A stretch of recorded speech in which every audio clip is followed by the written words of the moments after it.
For Jimmy Johnson, how ironic or fitting, really, that the two NFL teams he coached will be squaring off this Sunday in South Florida, 6 days before he returns to the home of the Cowboys for his long-awaited Ring of Honor induction.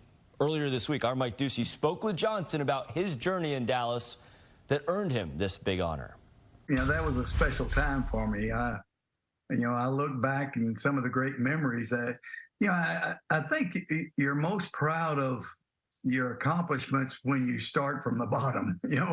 We went through some rough times. We took over a team that was the worst team in the NFL, and not only winning Super Bowls, but actually became the team of the '90s. And it took a lot of hard work, and we accomplished a lot. And when I say we, I mean Jerry and myself, because we were both working around the clock, and it's something I'm very proud of.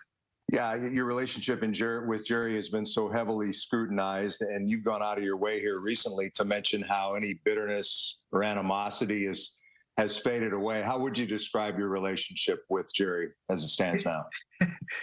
Just like I said in my book, Swagger, I said, people really don't understand our relationship for the simple reason I don't understand it. When I'm with him, it's like we're a couple of brothers. In fact, Terry Bradshaw told me that. He said he saw us together at the Hall of Fame. He said, I thought y'all had some tension between you, but I look at the two of you and y'all are hugging and laughing and telling stories. He said, I can't believe there's ever been a problem between you and Jerry.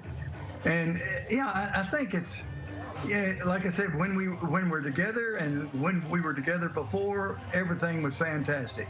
But when you go separate ways, we're both pretty well egotistical, and we're very proud of what we have accomplished. And so sometimes, things come up and you say, well, that's not exactly how it happened, one thing or another. But our relationship's great.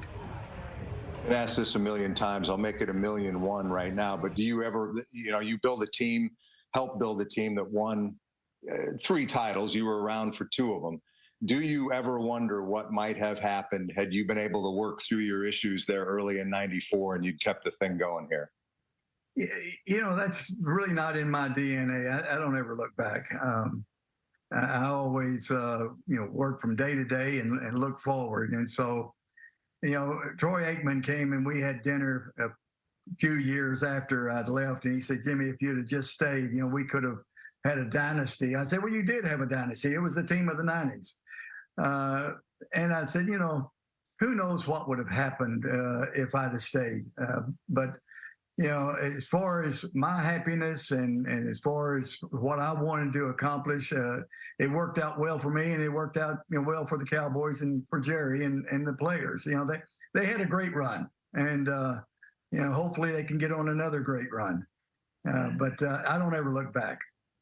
Yeah, you mentioned Troy, and I would imagine one of the things you're looking forward to most on the night that you go into the Ring of Honor is Troy's going to be there calling the game, right? And just to be able to get together with those former players in that kind of setting is going to be pretty special, isn't it? Mike, I love those guys.